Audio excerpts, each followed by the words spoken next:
সুপ্রিয় শিক্ষার্থী বন্ধু, আলিপুর ইউনিয়ন মাধ্যমিক বিদ্যালয়ের অনলাইন ক্লাসের পক্ষ থেকে তোমাদেরকে জানাই আন্তরিক প্রীতি ও শুভেচ্ছা। আমি অনুপ কুমার মণ্ডল, সহকারী শিক্ষক, আলিপুর ইউনিয়ন মাধ্যমিক বিদ্যালয়, আলিপুর সাতক্ষীরা। আমি আজকে যে টপিক্সের উপর আলোচনা করছি সেটা হচ্ছে অষ্টম শ্রেণীর ইংরেজি বিষয়ের যে চেঞ্জিং সেন্টেন্স আছে, অর্থাৎ কীভাবে অ্যাফার্মেটিভ থেকে নেগেটিভ করতে হয় সেই বিষয়গুলো নিয়ে আমরা আজকে আলোচনা করতে যাচ্ছি। বর্তমান পরিস্থিতি সহনশীল পর্যায়ে আসার পরেও আবার নতুন একটা ভেরিয়েন্ট দেখা গিয়েছে ওমিক্রন, তাই আমাদের এই বিষয়টি যথেষ্ট সচেতন থাকতে হবে যেন আমাদের আর কোনো রকম ক্রিটিক্যাল কোনো সিচুয়েশনের সম্মুখীন হতে না হয়। এই জন্য তোমরা কী করবে, সবসময় স্বাস্থ্যবিধি মেনে চলবে। যখন তোমরা স্কুলে আসবে অবশ্যই করবে, মাস্ক পরবে, তারপরে মাঝে মাঝে হাত পরিষ্কার করবে, সাবান দিবে অথবা স্যানিটাইজার ব্যবহার করবে। এবং বাড়িতে ফিরে তোমরা অবশ্যই করবে, যদি কেউ গোসল না করে থাকবে তাহলে গোসল করবে, আর জামা কাপড়গুলো অবশ্যই পরিষ্কার করে দেবে। আর যখন বাইরে আসবে তখন তোমরা অবশ্যই ভিড় পরিহার করার চেষ্টা করবে। আর এভাবে স্বাস্থ্যবিধি মেনে চললে আমরা সবাই করতে পারবো, এই যে কোভিড-19 ভয়াবহতা থেকে আমরা অবশ্যই নিজেদেরকে রক্ষা করতে পারবো, পরিবারের সবাইকে ভালো রাখতে পারবো। সুপ্রিয় শিক্ষার্থী, তাহলে আমরা আমাদের পাঠে ফিরে আসি। আজকের আলোচ্য বিষয় চেঞ্জিং সেন্টেন্সেস, অর্থাৎ আমরা শিখব how to change the sentence from affirmative to negative. Okay, তাহলে আমরা প্রথমে শিখে নেই যে কিছু নিয়ম, যে আসলে অ্যাফার্মেটিভ থেকে নেগেটিভ করতে হলে আমাদের কোন বিষয়গুলো খেয়াল রাখতে হবে। তোমরা জানো যে কিছু কিছু ক্ষেত্রে করতে হয়, পরিবর্তন করতে হয়। যে একটা উদাহরণ দেখি, Suman, SUMON, Suman is a good student. Good student, Suman is a good student, Suman একজন ভালো ছাত্র। এখানে এটা কিন্তু অ্যাফার্মেটিভ সেন্টেন্স। ওকে, এখানে ব্র্যাকেট দিয়ে লেখা থাকবে নেগেটিভ, NEGATIV, ব্র্যাকেট দিয়ে লেখা থাকবে নেগেটিভ, তার মানে এটাকে নেগেটিভ করতে হবে। যখন আমরা এটাকে নেগেটিভ করব তাহলে দেখো এখানে একটা জিনিস দেখতে পাচ্ছ, গুড অর্থাৎ ভালো। যখন আমরা অ্যাফার্মেটিভ থেকে নেগেটিভ করব সেই ক্ষেত্রে যে শর্তটা হচ্ছে, আমরা শুধু নো বা নট বসালেই হবে না। কেননা নো বা নট বসালে কিন্তু অর্থ চেঞ্জ হয়ে যায়। যদি এখানে লিখি Suman is not a good student, তাহলে অর্থটা চেঞ্জ হয়ে যাবে। তোমাদের যে আইটেম সেটা হচ্ছে ট্রান্সফরমেশন, অর্থাৎ অর্থের কোনো রকম পরিবর্তন করতে পারবে না, আবার নেগেটিভ হবে। তাহলে সেটা আমরা কিভাবে লিখতে পারি সেটা জেনে নেওয়া যাক। এখানে লিখলাম সুমন ইজ নট, যেহেতু এখানে টু বি ভার্বের পরে কি করতে হবে, আমার নটটা বসাতে হবে। সুমন ইজ নট এ, এখানে যে গুড শব্দটা দেখতে পাচ্ছ অ্যাডজেক্টিভ, এর অ্যান্টোনিম অর্থাৎ বিপরীত শব্দ তোমাকে বসাতে হবে। তাহলে গুডের বিপরীত শব্দ কি, ব্যাড। তাহলে Suman is not a bad student, Suman খারাপ ছাত্র নয়, তার মানে কি সুমন ভালো ছাত্র। তাহলে আমরা জানলাম অ্যাডজেক্টিভ থাকলে সেই অ্যাডজেক্টিভের বিপরীত শব্দটা কি হয় তোমার সেটাকে জানতে হবে। কখনো কখনো ভার্ব থাকলে সেই ভার্বের বিপরীত শব্দটা কি হয় সেটা তোমাদেরকে জানতে হবে। এবার আরেকটা উদাহরণ আসি, খেয়াল করো। I like flowers, FLOWERS। এটাকে যদি আমরা নেগেটিভ করি তাহলে কি হয়, এখন এই লাইকটা কিন্তু ভার্ব, তাই এটা হচ্ছে প্রেজেন্ট ইনডেফিনিট টেন্স, সাবজেক্ট এবারে ভার্বের প্রেজেন্ট ফর্ম, তাই এটা অবশ্যই প্রেজেন্ট ইনডেফিনিট টেন্স। তাহলে যদি এখানে কোনো অক্সিলারি ভার্ব তুমি দেখতে না পাও, যেহেতু লাইকের পরে নট ব্যবহার করা যায় না, নট সবসময় কোথায় আসে, অক্সিলারি ভার্বের পরে আসে, সেই ক্ষেত্রে কি করতে হবে, এখানে একটা অক্সিলারি ভার্ব নিয়ে আসতে হবে। তাহলে কি, আই ডু নট, যেহেতু এটা present indefinite tense, do not অথবা ডাজ নট নিয়ে আসতে হবে। আই যেহেতু এখানে ভার্ব করছো, তাই এখানে কি নিয়ে আসতে হবে, ডু নট। তাহলে আই ডু নট লাইক এর বিপরীতটা এখন ডিসলাইক, এটা তোমাকে বলাতে হবে।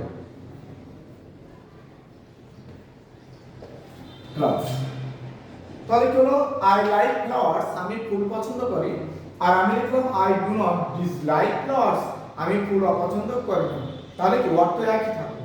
সুপ্রিয় শিক্ষার্থী, এই কারণে কি করতে হবে, এই যে এই কারণে কি তোমার এখানে যে গুড আছে, এই গুডের বিপরীত যেমন আমরা ব্যাক করছি, এখানে দেখো ভার্ব আছে লাইক, লাইকের বিপরীত শব্দ ডিসলাইক, এটা আমরা ব্যবহার করেছি। তাই তোমাদেরকে কিছু আছে অ্যাডজেক্টিভের বিপরীত শব্দ, কখনো কখনো অ্যাডভার্ব বিপরীত, কখনো কখনো কি এই যে ভার্বের বিপরীত শব্দ কি, এগুলো তোমাদেরকে জানতে হবে। ওকে,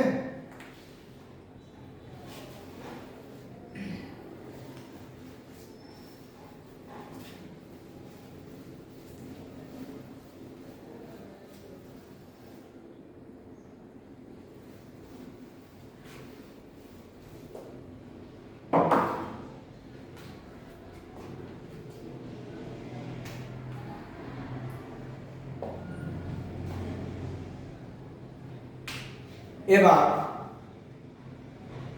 আরেকটা জিনিস দেখা যাক, হি is always punctual, PUNCTUAL, punctual, he is always punctual. এটাকে যদি আমরা নেগেটিভ করতে যাই,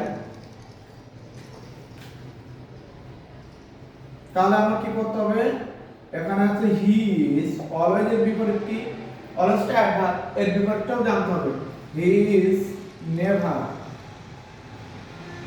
আর এই পাংচুয়ালের বিপরীত হচ্ছে late. He is always punctual, সে সকল সময় কি সময়ানুবর্তী, আর এখানে দেখলাম কি হি ইজ নেভার লেট, সে কখনো দেরি করে না, অর্থাৎ সে সবসময় সময়কে মেনটেন করে আর সে কখনো কি দেরি করে না, একই অর্থ দিল।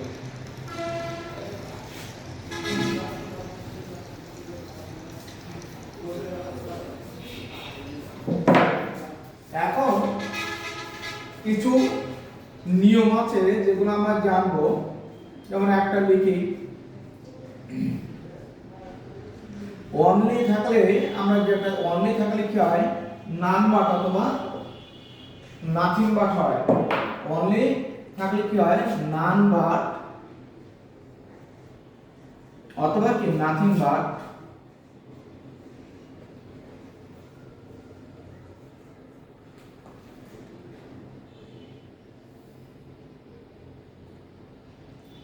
আর আবার অনলি থাকলে কি অ্যালোনও বসে, এই অ্যালোন থাকলে আবার নান বাট বসে, সেটা আমি পরে দেখাচ্ছি। অনলি থাকলে আমরা যে বিষয়টা জানি সেটা হচ্ছে নান বাট অথবা নাথিং বাট।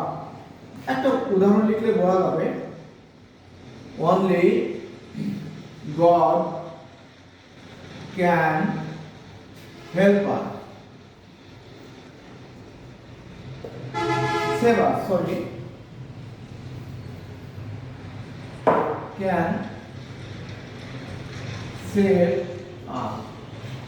এটাকে যদি শুধু গডই আমাদের কি করতে পারেন, সেভ করতে পারেন, রক্ষা করতে পারেন, এখানে যদি আমরা নেগেটিভ করি তাহলে কি হবে, এই অনলি যেহেতু গড এখানে কি, গড এখানে ব্যক্তিবাচক, তাই অনলি থাকলে যেটা ব্যবহার করবে সেটা হচ্ছে none but, none but God, okay, can save us। সুপ্রিয় শিক্ষার্থী, নান বাট গড ক্যান সেভ আস। ওকে, এবার যদি এরকম লিখি, I want only the red pen, I want only the red pen, আমি শুধু কি লাল কলমটি কি চাই। এই ক্ষেত্রে আমরা কি করতে হবে, দেখো এখানে অনলির পরে রেড পেন আছে, তাহলে আমি কি চাই, শুধু লাল কলমটি চাই। ওকে, এই ক্ষেত্রে কিন্তু এই অনলি রেড পেনটা হচ্ছে বস্তুবাচক, আর এখানে আমরা অবশ্যই কি নাথিং বাট ব্যবহার করব। তাহলে কোথায় ব্যবহার করব, যেখানে অনলিটা আছে ওখানে, I want nothing but the red pen, the red pen। Okay, I want nothing but the red pen, অর্থাৎ আমি লাল কলমটি ছাড়া কিছু চাই না। ওকে,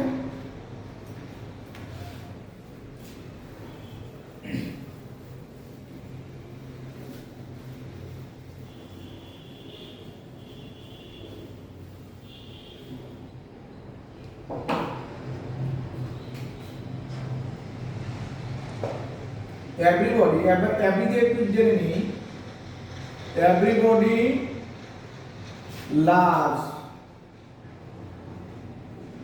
a truthful boy TRUTH truthful boy বলা হচ্ছে everybody loves a truthful boy সত্যবাদী কে সবাই কি করে পছন্দ করে তাই না ভালোবাসে everybody loves a truthful boy যখন আমরা every থাকবে সেই ক্ষেত্রে নেগেটিভ করতে হলে আমরা কি লিখব every পরিবর্তে there is no লিখব there THR is no এখন এর সাথে বডি আছে ওই শব্দটা লিখব there is no body আর এখানে কি বাট ব্যবহার করব কি বাট আর যখন আমি বাট ব্যবহার করব তখন কি ভাত থেকে শেষ পর্যন্ত বসে যাবে but love a truthful boy সুপ্রিয় শিক্ষার্থী কি লিখলাম there is nobody but loves a truthful boy ওকে এটাকে আরেকটা কাজে লেখা যায় সেটা হচ্ছে there is nobody who দিয়ে লেখা যায় যদি আমি who ব্যবহার করি তাহলে কি করতে হবে who does not ব্যবহার করতে হবে there is nobody who does not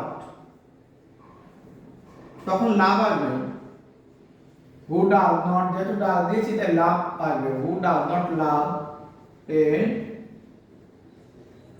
truthful boy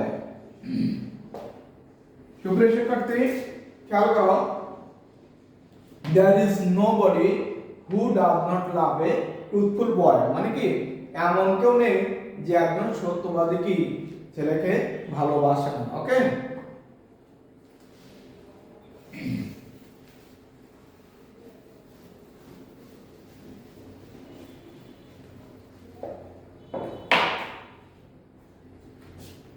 এখন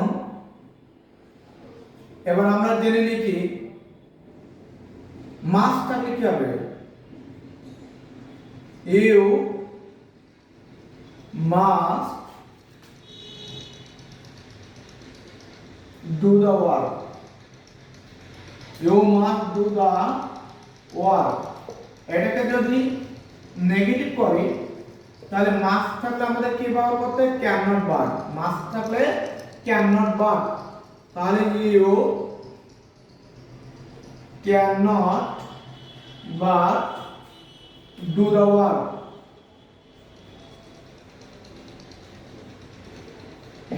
you cannot but do the work okay আর একটা জিনিস লেখা যায় সেটা হচ্ছে কি ইউ cannot help যদি আমি হেল্প ব্যবহার করি তাহলে কি করতে হবে সেই ক্ষেত্রে ডু এর পরে আইএনজি যোগ করতে হবে ভার্বের পরে আইএনজি যোগ করে নেগেটিভ করতে হবে তাহলে ইউ ক্যান নট হেল্প ব্যবহার করলে ডুইং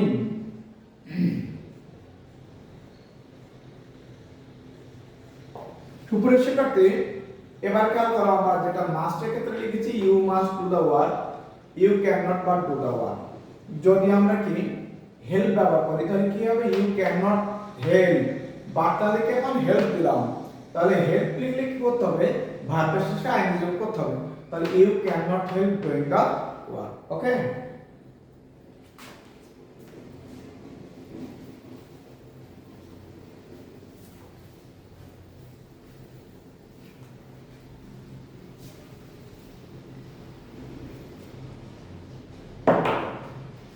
সুপ্রিয় শিক্ষার্থী এবার আমরা যে বিষয়টা আলোচনা করব সেটা হচ্ছে both Palash and Shimul help me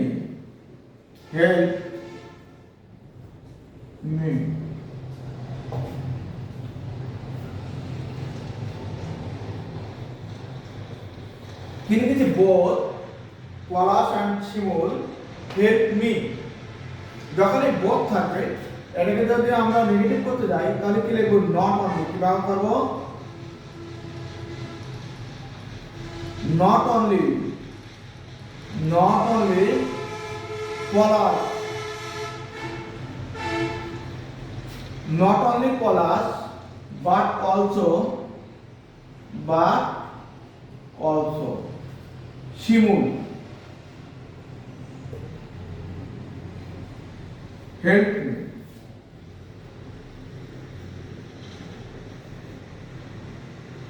সুপ্রিয় শিক্ষার্থী খেয়াল করো, both Palash and Shimul help me, এখানে নেগেটিভ করার সময় আমরা কি করেছি? কি বোথ তাহলে কি বার করব? Not only.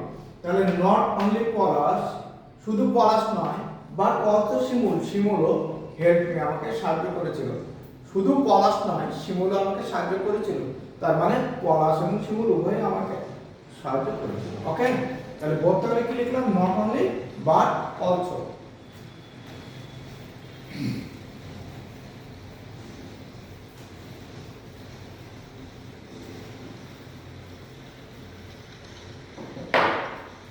সুপ্রিয় শিক্ষার্থী, আমরা আসলে কি মানে অ্যাফার্মেটিভ থেকে নেগেটিভ করার কিছু জিনিস আমরা আয়ত্ত করলাম। এছাড়াও আছে যে কি কিছু কিছু জিনিস আছে, আরও আছে যেগুলো পরপর একটু মানে কঠিনও আছে, যেগুলো প্র্যাকটিস করতে হবে তোমাদেরকে বেশি বেশি। আবার মোটামুটি কিছু সহজ জিনিস সেখানে তোমাদেরকে দিলাম। আর এখন আমি যে বিষয়কে আলোচনা করতে যাচ্ছি, কিছু শব্দ দিচ্ছি, যে শব্দের বিপরীত মানে শব্দগুলো আমি লিখে দিচ্ছি, সেইগুলোকে তোমরা কিন্তু বাড়িতে ভালো করে জেনে নেবে। তাহলে তোমাদের এই যে অ্যাফার্মেটিভ থেকে নেগেটিভ করার সময় যে পরিবর্তনগুলো আসবে সেগুলো তোমরা সহজে করতে পারবে। আমি কয়েকটা রুল দেখালাম, আর এইগুলো কিন্তু তোমরা অবশ্যই বাড়িতে মুখস্থ করবে। যেমন এই যেখানে প্রদত্ত শব্দ আমি লিখে দিচ্ছি, প্রদত্ত শব্দ, আর এখানে কি বিপরীত শব্দ, বিপরীত শব্দ যেটাকে বলা হয় কি অ্যান্টোনিম। আমি একটু বাংলা লিখে দিলাম। যেমন এই গুড এর বিপরীতটা কি ব্যাড, টল যেটা কি শর্ট, খাটো,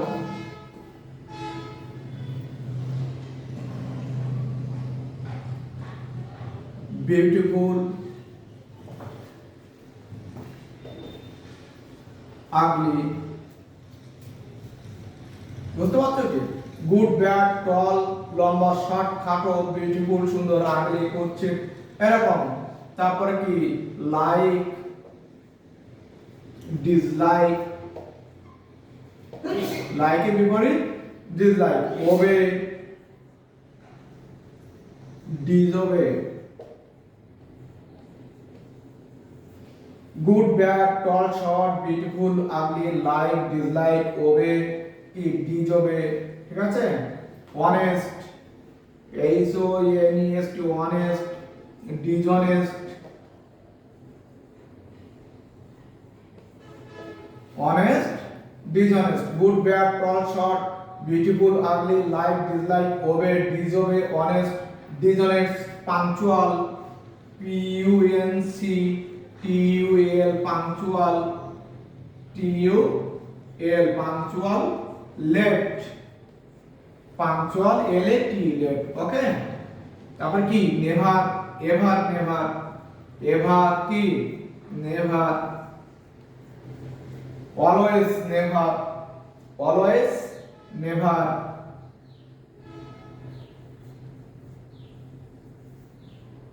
অলওয়েজ অর্থাৎ এভার থাকলে নেভার, আবার অলওয়েজ থাকলে কি নেভার। এই যে বিষয়গুলো কয়েকটা আমি লিখে দিলাম। Good, bad, tall, short, beautiful, ugly, like, dislike, obey, disobey, honest, dishonest, punctual, late, always কি নেভার, বা এভার থাকলো নেভার।